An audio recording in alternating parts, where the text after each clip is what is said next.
bosses left off,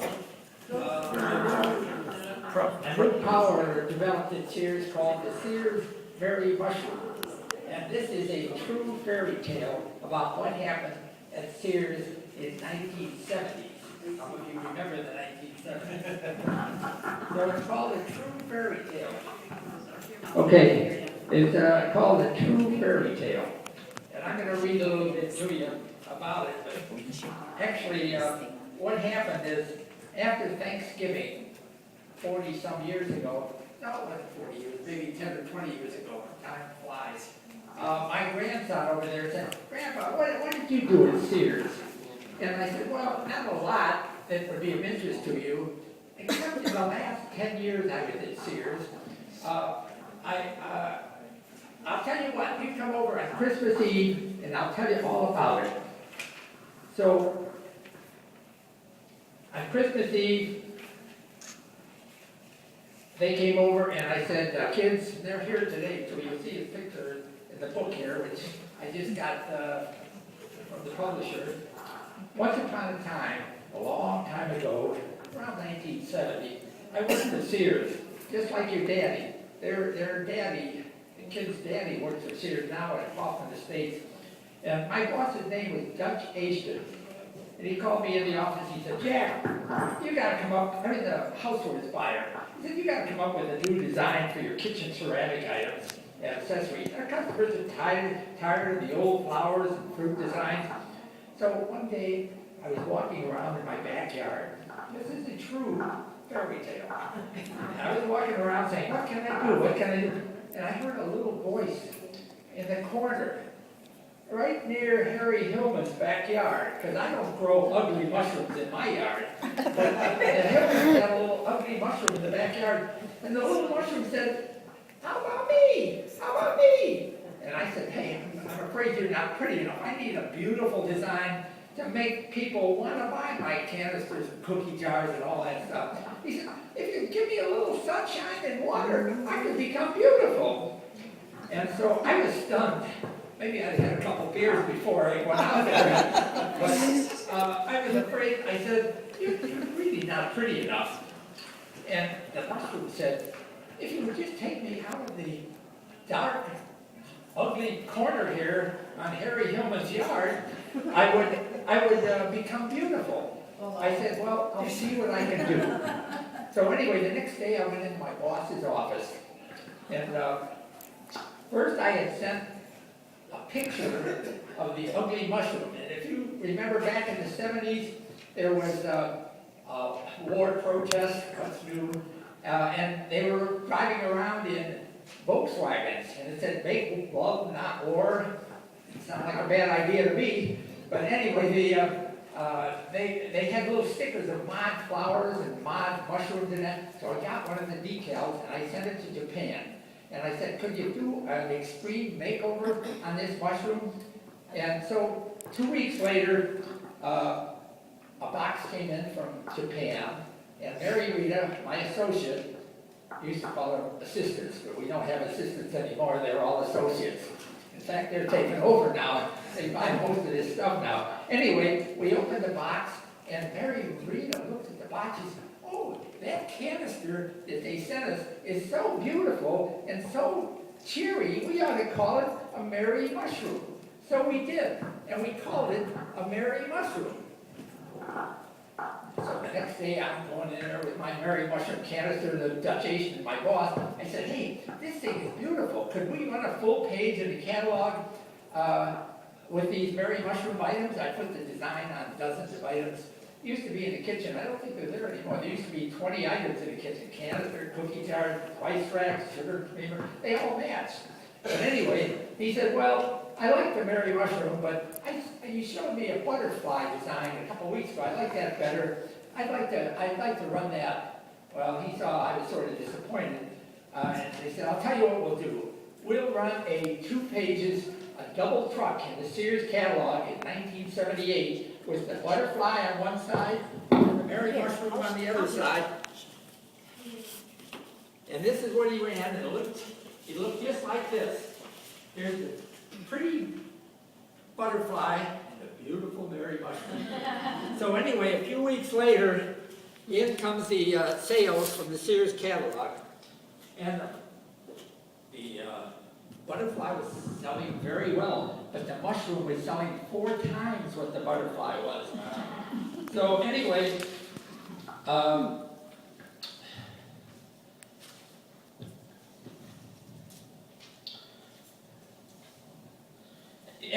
we sold the heck out of the darn things, and they were, we couldn't get enough of them. And I went in and I told this to the backyard there where the ugly mushroom was. I said, you know, your mushroom is selling terrific. And the little mushroom said, I know I could. I just needed a little sunshine, and I would be beautiful. So he was delighted. Several weeks later, the boss called me again. He said, we got to get these mushroom ceramic items into the Christmas catalog. And not in the Christmas catalog, in the retail stores. The catalog is sort of a testing ground for all the products, and if it sells well in the catalog, then we get it in the retail stores. So anyway, we got it in the retail stores, and let's see, what happened? Oh, they were selling as fast as we could get them, and the demand was exceeding the demand. The boss called me in and he says, Buchanan, we've got orders for 50,000 of these crazy mushrooms, and the stores tell me we've only got 10,000 in the stores. Now, if you can't get them in here in time for Christmas, I'm going to have to get somebody that can. And I said to Mary Rita, my associate, I said, I may be the first Sears buyer to get fired because their item is sold too well. Anyway, well, I see where I was here. Anyway, I called that night. It was morning in Japan. I called Japan and talked to Mr. Mizutani, the president of the Mogi Trading Company who makes all these mushrooms. I said, we got to get these mushrooms in here. It's my job. So I said, call, what's the name of the airline? Northwest Airlines. Tell me what the largest cargo plane that you have and fill the darn thing with these very mushrooms. So we did. 3 days later, O'Hare calls me. He says, we got 50,000 of these mushrooms all over the place here. What do you want us to do with them? So I called and I brought the orders down there, and we sent those to 800 Sears stores all around the country. It's a true story at this point. Mushroom might be a little questionable. Anyway, we sold these things in, we got them to the 800 Sears stores. It was the largest sale of housewares items Sears ever had. And here I have a picture of the chairman of the board, the vice president, and vice president of Sears said, we are going to give the Symbol of Excellence Award to the Mogi Trading Company. This is a Japanese company that I eventually worked for when I left Sears, but that's another story. So anyway, we gave the Symbol of Excellence Award. You'll see it when I'm going to pass a little book around. I'm not selling them, I'm just passing them around. Although an offer wouldn't be refused. Anyway, we, what was I saying? The Symbol of Excellence. We sent the Symbol of Excellence. oh yeah, we got the Symbol of Excellence to the Mogi Trading Company, and they received they were happy with the fact. They said that the Mary Mushroom design was the largest single design they had ever had at their company in Japan, and they were quite pleased. When I got back home, I went in the backyard.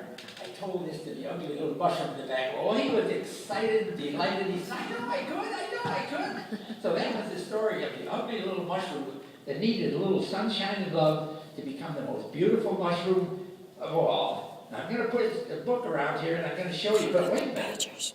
Since the book was published, there has been a widespread negative reaction by straight mushroom called Hobie hunters. Are there any Hobie hunters in the crowd here? I know John Surson is a bit of a Hobie hunter. These are the little bohemians who love mushrooms, and there are thousands of them around the world. If you don't believe me, ask Mr. Google, he'll tell you all about it. These Hopi hunters all over the place, and they have expressed a great indignation about being called ugly little mushrooms. And they feel they are considered beautiful by all the Hopi hunters or mushroom hunters of the world. And ever since the anointed one in Japan, the Mary mushroom, was born, they said when that ugly little so-called beautiful Mary mushroom was in the Christmas catalog alongside the butterfly, they said they liked the butterfly better. And but that was their choice. And the author of the book says, butterflies are beautiful, but Mary mushrooms are forever. And then I sent a letter out to all the stores telling them, don't give up after 10 years, don't give up on the Mary mushroom because they're still selling. And believe me, you can find it. Here's some pictures in the book, which I'll send around later, showing the president of the Moki Trading Company, the chairman of the board, receiving the symbol of excellence from Sears vice president, and me holding it up there. And so we had a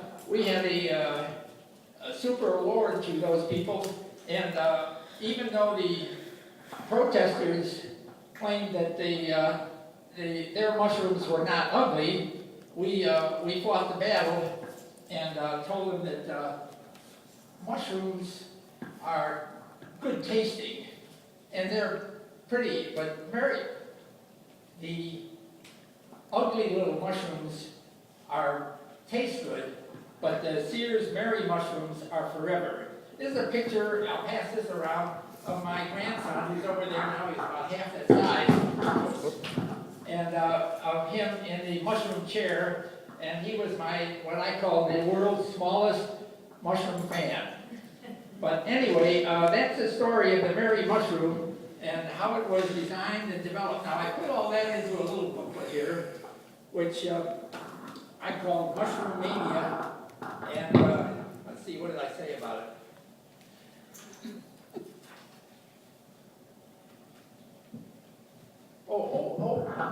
Oh, Mary mushrooms never die.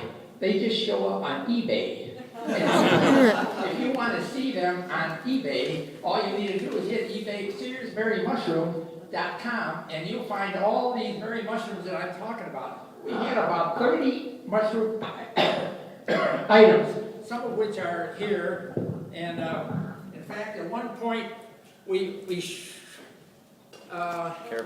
shrunk the mushrooms and put them into a little miniature-sized design here. And I've got those there too. And of course, we made placemats like this, and then the Mary mushroom recipes that we had put out there. All of this was available to the customers that were Mary mushroom fans. And believe me, not only eBay, Google knows all about Sears Mary mushroom. Hey, this is 40 years later. You can get on Google and buy these Mary mushrooms, and not these here, these are collector's items, and some of them, the lid doesn't even fit on some of them here, but that's the way they were. And it was the biggest houseware design that Sears ever had. And even though Sears gave up on it, but the Hopi hunters of the world and the Mary mushroom lovers are still buying and selling them on eBay. And so that's pretty much my story of the ugly little mushroom in Harry Hillman's backyard. Only need a little sunshine and rain to become the most beautiful Mary mushroom in the world. That's my story.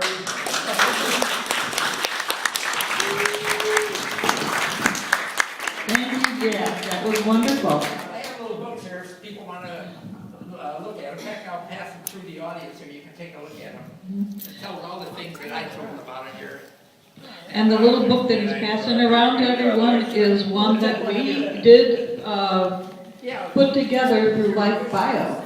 So if you have a story that you want to try to get published, come down and see us at the Life Bio meetings. We meet every Tuesday at 3 o'clock.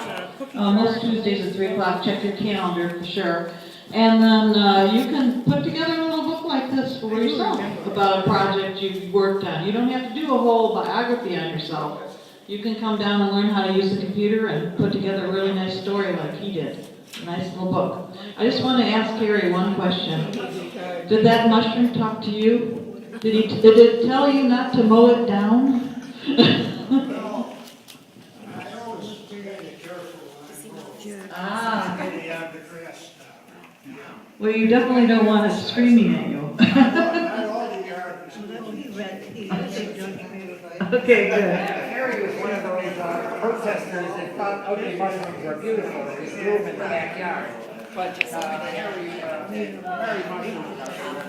Mary mushrooms are definitely forever. Thank you to both of our speakers for doing these wonderful programs.